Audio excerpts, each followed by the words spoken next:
Hi everyone, in front of me I've got OPPO Pad Neo, and let me share with you how to change this navigation type with the buttons to the gestures. So let's start with opening the settings, and here in this left section we have to scroll down to find additional settings. Then let's tap on the system navigation at the top, and as you can see here we've got the option we're looking for, but before we will set the gestures, as you can see here you can customize the buttons. So if you will decide that you want to leave this option applied, here you can customize it. Alright, so let's tap on the gestures. Your device will ask you if you want to go through the tutorial.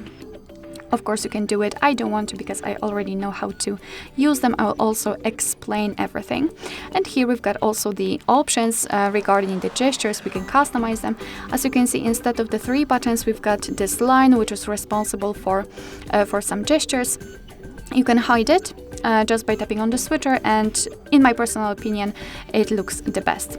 Here you've got more options to customize, just have fun with them. The sensitivity for the back gesture, you can set it lower or higher, and to be honest I highly recommend to get back to this option after a while of using the gestures, so you'll be able to decide whether you really need to change the sensitivity.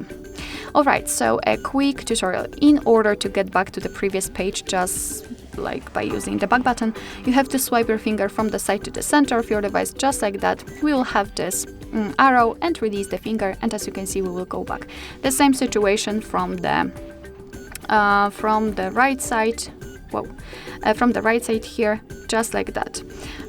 If you'd like to get back directly to the home page, simply swipe your finger from the bottom to the center, and this movement, this gesture should be short and quick, like that. And if you want to open the recents, just kind of repeat the gesture. However, let's elongate it and hold your finger somewhere here, like that. And after releasing, you can see the recents. Alright, so that will be all. Thank you so much for watching. I hope that this video was helpful, and if it was, please hit the subscribe button and leave the thumbs up.